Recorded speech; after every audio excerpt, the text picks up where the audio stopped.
அனைவருக்கும் வணக்கம். எபிசோட் 10. போன எபிசோட்ல நேஹா கல்யாண வேலையை பார்த்துட்டு இருந்ததையும் நிவேதா தருணை நினைச்சு கவலைப்பட்டு இருந்ததையும் பார்த்தோம். நேஹா மருத்துவ விடுப்பில் இருந்தாள். அன்று காலையில் இருந்தே இதயம் ஒருவித அழுத்தத்தில் இருந்ததை போன்ற உணர்வு. ஏன் எதற்கு என்று புரியாத ஒரு பதட்டம். அமுதன் நாளை இரவு வந்து விடுவான். டெல்லியிலிருந்து விமான பயணம். பனி அடர்ந்த திபேத்திய எல்லையிலிருந்து இன்று கிளம்பி விடுவான். இதை அவன் நேஹாவிடம் மொபைலில் தெரிவித்த போது திருமண ஏற்பாடுகளும் உச்சகதியில் நடைபெற்று கொண்டிருந்தன. குளித்து முடித்து தோட்டத்தில் உலாவிக் கொண்டிருந்த நேஹாவின் பார்வை கொய்யா மரத்தில் ராஜ்யம் செய்து கொண்டிருந்த அணில்களின் மேல் படர்ந்திருந்தாலும் உணர்வுகள் தனிப்பாதையில் பயணம் கொண்டிருந்தன. என்ன பிள்ளை, இங்கன வந்து இப்படி ஒத்தையா நின்னுட்டு இருக்க? காலையில் பள்ளிக்கு செல்லும் பாதையில் தோழியை பார்க்க வந்திருந்தவள் விசாரித்தாள். சும்மாதான். ஏன் டல்லா இருக்க? இல்லையே. என்னன்னு சொல்லு. கல்யாண பொண்ணு இப்படி இருக்கலாமா? இல்லப்பா, மனசு எப்படியோ இருக்கு. அதிகாலையில கெட்ட கனவு வேற வந்துதா, அதான் குழப்பமா இருக்கு. அதிகாலை கனவு பழிக்கும்பாங்களே. ஆமா, எனக்கு கூடத்தான் கனவு வந்தது. நான் முதல்வரா ஆக போவதாய். நடக்குமா? தேவையில்லாததை போட்டு மனசை குழப்பிக்காதே. அது மட்டும் இல்ல, அவங்களுக்கு போன் போட்டாலா லைனே கிடைக்கல. மனசுல என்னவெல்லாமோ தோணுது. அட, இந்த சின்ன விஷயத்துக்கா இப்படி ஃபீல் பண்ற? அவங்க பனிக்காட்டில் இருப்பாங்க, தொடர்பு கிடைக்காது என்பது உனக்கு தெரிந்த கதைதானே. இல்ல, என் மனசு. இத பாரு நேஹா, உன் மனசு எப்பவும் நேர்மறையான எண்ணங்களை மட்டுமே நினைக்கணும். ஒரு எதிர்மறையான எண்ணம் 10 நேர்மறையான எண்ணங்களை சாகடிக்கும் வல்லமை படைத்தது என்று ஒரு மகான் சொல்லியிருக்கிறார். அதனால நல்லதை மட்டுமே நினை. எனக்கு நல்லதே நடக்கும், நல்லதே காண்பேன்னு சொல்லிட்டே இரு. தேவையில்லாத நினைவுகளை விட்டுவிட்டு கல்யாண கனவை மட்டும் காண். சரி, நேரம் ஆயிடுச்சு, நான் கிளம்புறேன், சாயந்தரமா வர்றேன் என்று கிளம்பியவளை தடுத்தாள் நேஹா. நிவே, என் கூடவே இரேன், லீவு சொல்லிடு. சரிதான், உன் கல்யாணத்திற்கு லீவு கேட்டதற்கே மேம் என்ன சொன்னாங்க தெரியுமா? உன் நேஹாவுக்குத்தானே கல்யாணம், ஒரு நாள் லீவு போதும்னு சொன்னாங்க. இப்ப நான் லீவு கேட்டேன்னு வையே, அவங்களை பத்தி உனக்கே தெரியும். நீ சந்தோஷமா இரு நேஹா, நல்லது மட்டும் நடக்கும். மதிய இடைவேளையில் போன் பண்றேன். கிளம்பி விட்டாள் நிவேதா.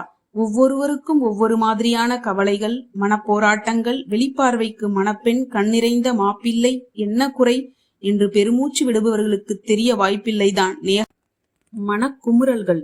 விருந்தினர் வருகையால் கலகலப்படைந்திருந்த நேஹாவின் வீட்டில் சமையல் அறை களை கட்டி இருந்தது. என்ன அண்ணி, மாப்பிள்ளை திரும்ப ராணுவத்துக்கு போகும்போது நம்ம நேஹா போவாதானே? சின்ன வெங்காயத்தை உரித்தபடியே கேட்ட தம்பி மனைவியை ஏறிட்ட பமீலா. இவ போகலாம் தான், அவரோட கேம்ப் அப்பப்ப இடமாறும் இல்லையா? இவ மட்டும் தனியா அங்க எப்படி? அதோட இவ இப்ப இங்க பாக்குற வேலையை விட முடியுமா? அதனால இப்ப ஹனிமூன், அப்புறம் கோடை விடுமுறை, அப்படி இப்படின்னு போய்கொள்ள வேண்டியதுதான் என்றாள். ஆமா, 10 பவுன் நகை குறைவு படுத்து நீயே எப்படி சமாளிச்ச? அதெல்லாம் மாப்பிள்ளை பார்த்துட்டார். அவருக்கு ஏற்கனவே செயின் பிரேஸ்லெட் இருப்பதால் வேணாம்னு சொல்லிட்டார். அதற்காக நாம் விட முடியுமா? நேஹா நகையில 5 பவுனை குறைச்சி மாப்பிள்ளைக்கு காப்பு பண்ணிட்டோம். பரவாயில்லையே, நல்ல குடும்பம் கிடைப்பது பூர்வ ஜென்ம புண்ணியம் தானே. அந்நேரம் அத்தை அத்தை என்று ஓடி வந்த தம்பி மகளிடம் என்னம்மா என்று கேட்ட பமிலாவிடம், நீங்களாவது உண்மையை சொல்லுங்க. அண்ணியும் அமுதன் அண்ணாவும் காதலர்கள் தானே, இது காதல் திருமணம் தானே என்று கேட்க, அடி 13 வயசுல கேட்கிற கேள்வியை பாரு என்று அவளை துரத்திய சித்தி, அடுத்து விருந்து ராஜா வீட்டுலதான் போல. உன் மக மினுமினுக்குன்னு இருக்காளே, சீக்கிரமே உட்கார்ந்துடுவா போல என்று சுஜாவை பார்த்து கேட்டாள். நீங்க வேற, ஒவ்வொரு நாளும் பள்ளியில இருந்து வரும்போதே திக்கு திக்குங்குது மனசு. இந்த காலத்துல பொம்பளை பிள்ளைகளை வச்சுக்கிட்டு பேப்பர்ல டிவிலன்னு பல விஷயங்களை கேள்விப்படும் போது பயமா இருக்கு.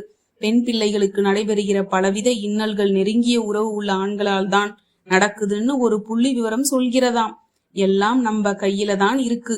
பிள்ளைகளிடம் பக்குவமா எல்லா விஷயங்களையும் பேசி தெளிவுபடுத்திடணும். என் தோழி ஒருத்தி வயதுக்கு வர்ற பருவத்துல இருக்கிற தன் மகளுக்கு முன்ஜாக்கிரதையா நாப்கின் கொடுத்து அனுப்புறா. நல்ல விஷயம் இல்லையா? என்னம்மா, கோஸ் வெட்டியாச்சா? கலா, நீ அந்த தேங்காயை துருவு என்று பாட்டி ஒருத்தி விரட்டவும் தடைபட்ட பேச்சு திரும்பவும் நேஹாவிடம் திரும்பியது. அவளின் நகைகள், புடவைகள் டிசைன் செய்யப்பட்டு முகூர்த்தப்பட்டு என்று தொடர, பிளவுஸுக்கு டிசைன் பண்ணி தைக்க 2000 என்று வியந்த சித்தி, என் கல்யாணத்திலே முகூர்த்த சேலையே 2000 ரூபாய்தான் என்றாள். அந்த பட்டை இன்னும் வச்சிருக்கீங்க தானே அத்தை என்று கேட்ட சுஜா, ஒவ்வொரு திருமண நாளுக்கு மாமா கூட அதே பட்டு கட்டித்தான் கோயிலுக்கு போவாங்களாம் என்றாள். ஆமா, இப்ப உங்க பிள்ளைங்க எங்கே முகூர்த்த சேலையை கட்டுறீங்க? கல்யாணத்தன்னைக்கு மட்டும் கட்டினதோட சரி, பிறகு வளைகாப்பு, அப்புறம் பீரோவில் தான் தூங்குது. பின்ன எப்படி அத்தை, 1000 கணக்குல செலவு பண்ணி அவ்வளவு கனமா ஏதாவது கல்யாணத்துக்கு கட்டிட்டு போனா இதுதான் உன் கல்யாணப்பட்டா என்று கேட்கிற கேள்வியிலேயே உன்கிட்ட வேற பட்டு இல்லையா அப்படிங்கிற கேள்வியும் தொக்கி நிற்குது என்ற கலா. நேஹா, உன் பட்டு நல்ல கலர், அப்படியே ரோஜாக்களை பரத்தி போட்ட மாதிரி. யார் செலக்ஷன், நீயா அவரா என்று சீண்ட சிரிப்புடனே நகர்ந்த நேஹாவை அமுதனின் ஞாபகங்கள் சூழ்ந்து கொண்டன. அமுதனை பொழியும் நிலவாய் அவளை நேசத்தில் குளிரச் செய்து கொண்டிருப்பவன் அவன். இந்த 2 நாட்களாய் அவளை ஆட்கொண்டிருக்கும் அந்த பய பிசாசு அவன் முகம் கண்டால் மட்டுமே அகலுவேன் என்று அவளின் இதயம் முழுக்க ஆக்கிரமிப்பு செய்து கொண்டிருந்தது. எல்லோரும் குதூகலித்துக் கொண்டிருக்க காற்றோட்டமட்ட குகைக்குள் மாட்டிக்கொண்ட மானாய் தவித்துக் கொண்டிருந்தாள் நேஹா. பள்ளியில் மதிய உணவிற்கு பின் வந்த பாட வேளையில் தன் வகுப்பறையில் தீவிர கற்பித்தல் பணியில் இருந்தபோது பணியாளர் வந்து தலைமை ஆசிரியர் அழைப்பதாய் சொல்லவும் வகுப்பு தலைவியிடம் அமைதியாய் பார்த்து கொள்ளுமாறு சொல்லிவிட்டு தலைமை ஆசிரியர் அறைக்கு வந்தபோது அங்கே தருண் நின்றிருந்தான். அவன் முகத்தில் வழக்கத்துக்கு மாறான ஒரு இறுக்கம். எஸ் மேம் என்று வந்து நின்றவளிடம், நீ உடனே இவருடன் கிளம்பு என்றார் தலைமை ஆசிரியர். மேம், ஏன் இப்படி திடீரென? ப்ளீஸ், காலம் தாழ்த்தாதே, கிளம்பு. அவரின் முகமும் குரலும் ஏதோ விபரீதம் என்பதை உணர்ந்து உடனே கிளம்பினாள். அதற்குள்ளவே ஓய்வறையில் இருந்த சிலரும் என்ன ஏது என்று பதற, அதே பதற்றமும் கேள்வியுடன் தருணின் காரில் அமர்ந்தாள். பேசாமல் வந்து கொண்டிருப்பவளை திரும்பி பார்த்த தருண் தன்னை அலட்சியம் செய்வது போல அமர்ந்திருந்தவளின் கரத்தை மென்மையாக பற்ற நாசுக்காய் தன்னை விடுவித்துக் கொண்டவள், என்னாச்சு, என்ன பிரச்சனை என்று கேட்கவும் வண்டியை ஓரமாய் நிறுத்தினான். நெவி, ஒரு விபத்து. விபத்தா? யாருக்கு? அமுதனுக்கு. ஐயோ, எப்படி? பயம் எதுவும் இல்லையே? எல்லையிலிருந்து திரும்பும் வழியில் பயங்கர பனிச்சரிவு. 25 பேர் கொண்ட வண்டியோடு புதைந்துட்டாங்க. சிலரது உடல் கிடைச்சாச்சு. அமுதன் இன்னமும். ஐயோ கடவுளே, என்ன இது? நேஹா எப்படி தாங்குவாள்? போனில் தொடர்பு கிடைக்கவில்லை என்று துடித்து போனாளே, எப்படி ஏற்றுக்கொள்வாள்? துடித்து துடித்து அழுதவளை அணைத்து தேற்றினான். நீயே இப்படி உடைந்து போனால் எப்படி? இத பாரு, முதலில் இந்த தண்ணியை குடி. நிதானமா நான் சொல்றதை கேளு. நேஹாவோட ஒரே ஆறுதல் நீதான்.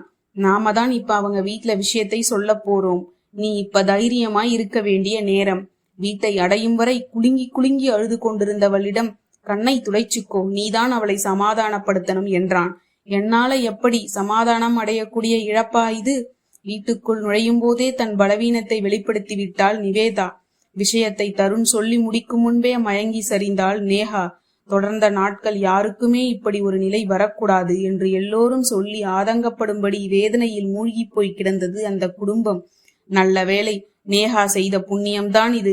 கல்யாணத்திற்கு முன்பே இப்படி ஆனது. கல்யாணமாகி பயத்தில் வந்த பிறகு இப்படி ஆகியிருந்தால் முதியவர் ஒருவர் சொல்லி அங்கலாய்க்க துடித்து போய் தன் அடிவயிற்றை தடவியலின் உள்ளங்கைக்குள் ஏதோ அசைந்தது போன்ற உணர்வு. ஐயோ கடவுளே! அந்தரங்கமான ரகசியம் பற்றிய பயம் ஒன்று அவளின் இதய மூலையில் இருந்து விஸ்வரூபம் எடுத்து அவளை துவண்டு போகச் செய்தது. அடுத்த எபிசோட் நாளைக்கு பார்க்கலாமா?